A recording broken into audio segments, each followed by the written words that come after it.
Shut up, compressor.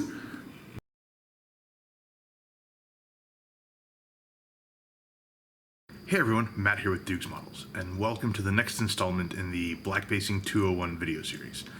This time out, we're going to be going back to the Helo Drab, which I found disappointing, and I don't know about you, but I have a tough time letting something like that go when I feel like I haven't really pulled it together the way that I hoped.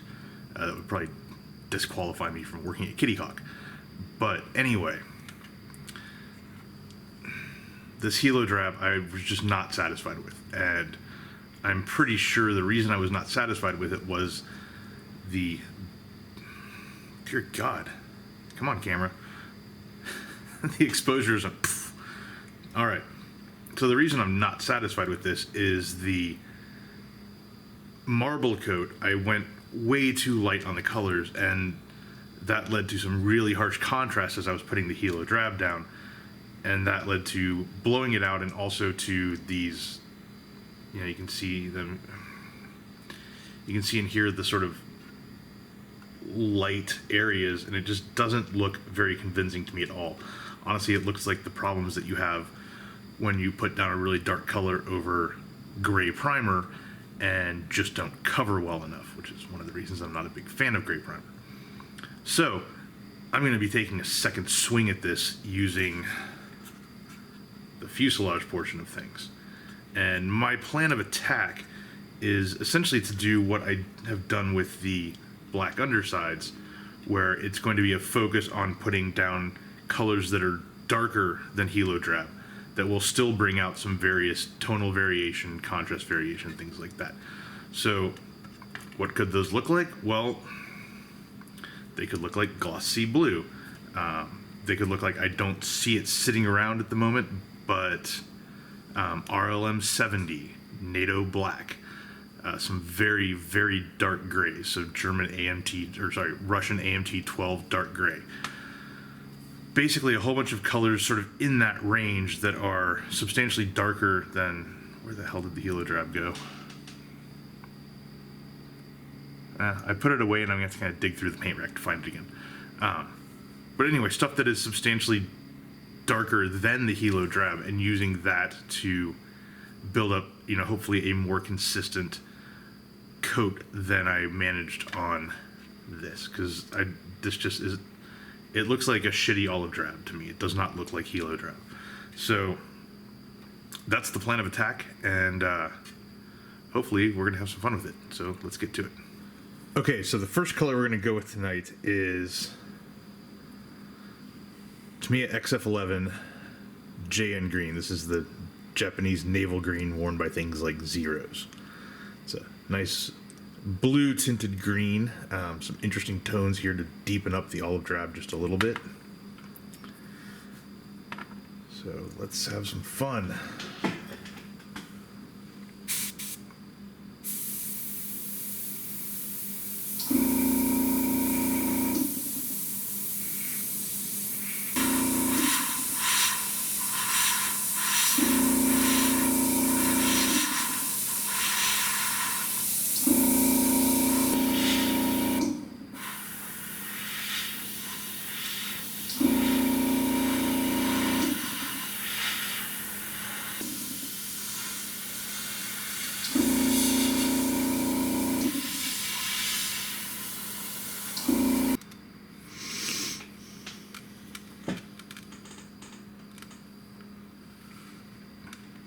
Okay, there's that. Okay, next up we have got Gunn's C18 RLM 70, the good old German black-green color they used on a lot of their propellers, and in a few other places.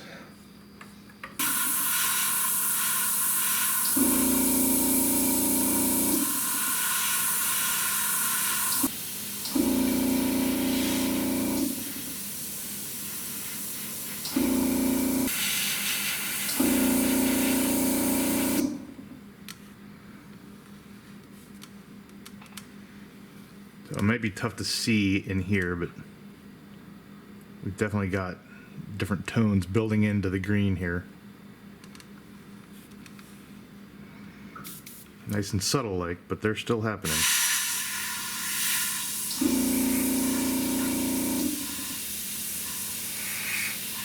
Next up, we were spraying Mr. Paint Glossy Sea Blue.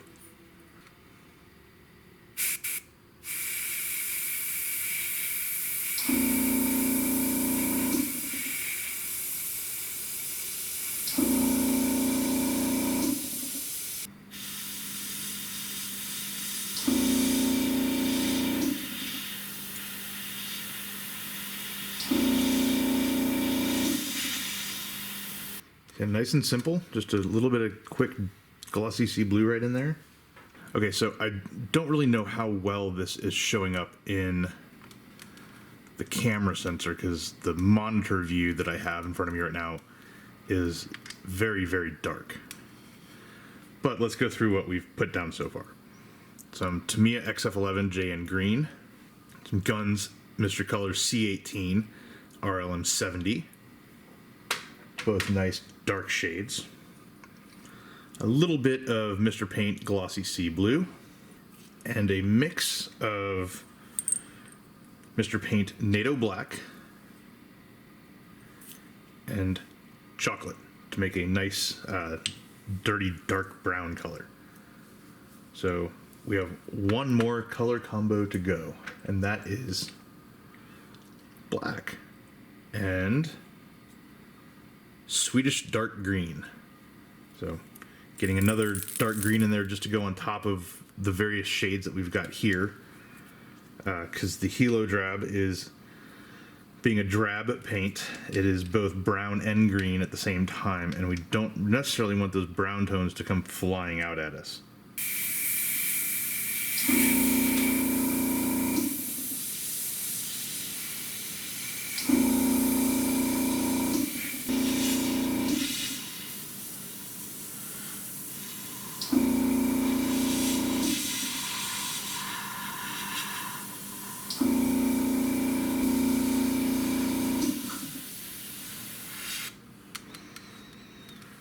Okay,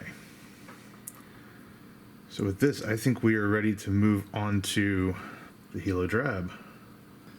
Okay, moment of truth time here. I've got Helo Drab loaded in the airbrush, thinned a little bit with Mr. Leveling Thinner.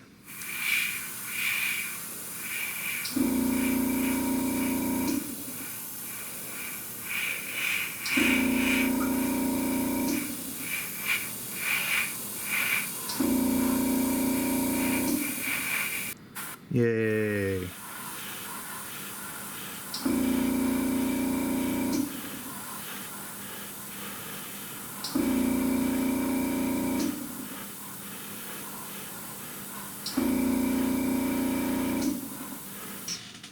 Sorry about that. It was very hard to see, so I had to wander away and paint this elsewhere.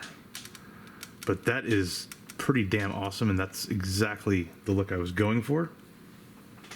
So, go team. Now I want to do one more thing. So this is a pretty awesome Helo Drab. I think it works better than this, but obviously they can work together too. In fact, before I go all crazy here, do one more little thing.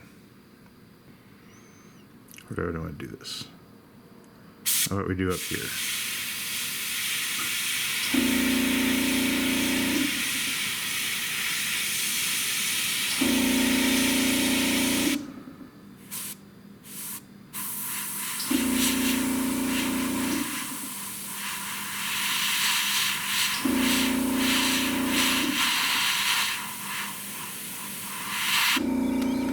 Something that you see on a lot of helicopters is these random areas that have been retouched. So we're going to play around a little bit with that while we're here. Okay, so I am taking Sukhoi Cockpit blue-gray. Come on, focus. Just to get into one of those interesting tones that you pick up on these aircraft when you look at how they weather. Oh, that's nice. we're going to spray some of this in there too, just for fun. Okay, so this is going to go right in here.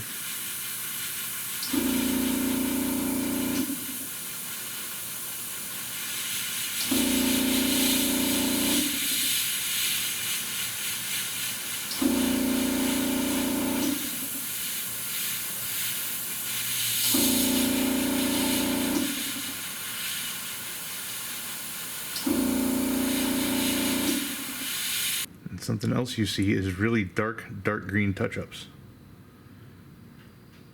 We just happen to have some dark green sitting around.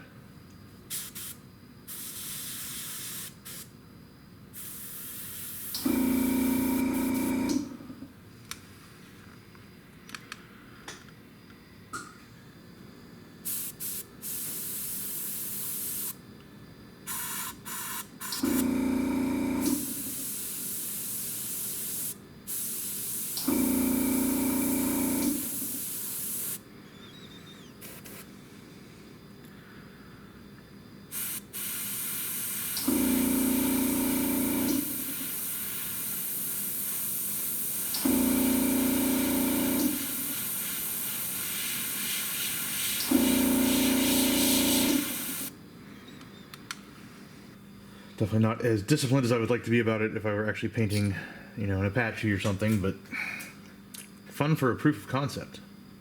So I'm going to clean up the airbrush here and turn this sucker around. At first glance, Helo Drab can seem like a really drab color. You know, the mental image that springs to mind is of something like a Blackhawk or an Apache or a Chinook that's just all one big boring shade of dark olive drab, essentially. But when you start looking at reference photos, you see that it really, especially as it weathers, has the potential for a whole lot of character. One of those characters is pretty close to what the wing is, this much lighter shade of Helo Drab, almost a straight up olive drab. I've got a few pictures that really show this. One is of a bunch of OH58s that have definitely faded out. But at the same time, you can look at other OH58s that are much darker, much greener than they are that sort of light-ish drab color. And to me, that is the color that I was trying to capture with this second round, that deep, dark Helo Drab. And I think I got pretty close. You know, you can see the difference between up here, the fuselage, and the wing. The wing is much, much, much lighter. Now, I've also gone, as we saw in the walkthrough, and added some touch-ups, you know, along here and here and here, just kind of showing the differences in paint. You know, here is an area where it was kind of, the Helo Drab was essentially bombed on to full coverage, and you can see how it shifts from this dark mottled green to that more drab color. And a lot of this is the straight up responsibility of the marble coat. The marble coat played heavily on blues, so glossy blue, JN green, which is a very blue shade of green. Shut up, compressor. You know, as well as some deep browns. So the mix of chocolate with NATO black was a good example of that. And then some richer greens to help fight off the drabbiness of the drab and bring that deeper green to the fore. So that's where we got the Swedish Army dark green mixed with black to kind of help boost that, as well as the RLM 70. And, you know, with the marble coat on, I think it does a pretty damn good job of looking like that really dark, deep drab color that you see on, you know, again, Apache, Chinooks, Blackhawks, Kiowas, all those fun things. But it has, you know, again, if you can get in here and see, stop focusing on my face, look at the fuselage. You know, if you can get in here and see the depth and the character really going on inside that paint, that's what I was hoping for. And these touch-ups and things like that show some of the ways that this stuff really varies as it weathers. You know, obviously I think this would look a lot better with a flat coat on it, so you wouldn't get all this sheen bouncing around every time I move it. But that differentiation is all over the place. You know, you see Apaches that come back from Afghanistan or whatnot that show up in Europe just looking absolutely beat to shit. And a large part of it is that contrast between that deep drab, it's reflecting off everything, between that really deep Helo drab back here and then the faded out areas, you know, kind of represented here. That's actually Helo drab mixed with a light blue of all things. And then, you know, deeper, darker greens used for touch-ups around bolt heads and screws and rivets and things like that. So, yeah, I mean, this color, this color is a bitch to paint in terms of getting it to lay down properly and seeing what you're doing, because, you know, you can see the glare off this. Trying to paint that is not an easy feat, but it's definitely doable. And so, you know, I would say this nicely wraps up the sort of painting dark colors section of these videos, where we've got the sea blue over here, and this initial pass at the Helo Drab, which didn't go quite as I wanted, but again can represent certain shades of this color in certain environments. And then we've got another version of this color, this deeper Helo Drab, and you can see the possibilities of it with various, you know, the straight Helo Drab, the faded, and this Swedish Army green mixed with black is just a dark green. I'd probably go with more of an honest dark green, or more of, you know, maybe a Helo Drab mixed with dark green, as opposed to that Swedish Army green, because compared to what we've got going on here, that stuff looks like like a very blue green, almost Japanese navy green. Still though, I'm rambling, aren't I? Still though, you know, I'm pretty happy with the way this turned out. It, to me, matches what these things look like in terms of color and tone, and, you know, that battered, mottled look that goes on. And I think with a flat coat on it, it would look just peachy. So that's that. Again, where did my little card go? Here it is. Again, the rule seems to be holding. So maybe it is more of a rule, or maybe we can go with like the scientific thing of it's the, you know, it's the theory of the contrast gap. So yeah, here we go. So black over here, white over here, you know, 0 to 100. With Helo Drab, you're playing in this sort of zone here, so you can't really push this far without having to take the Helo Drab to full coverage to really cover up light colors that come in here. And that just poses challenges in general. So again, the general rule of thumb, the theory of the contrast gap, whatever you want to call it, of going from dark to light still seems to hold. I mean, all these colors that went down in here were similar tonally to, or similar from like a brightness standpoint to Helo Drab.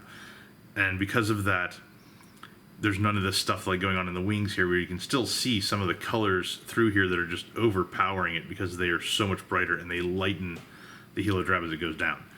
This keeps it nice and dark, and it modulates it just right without messing up the brightness or the lightness, whatever you want to call it. So that's that. That is dark colors over black. And I will end this one and spare you all, and we will pick it up in the next installment. Thanks for watching.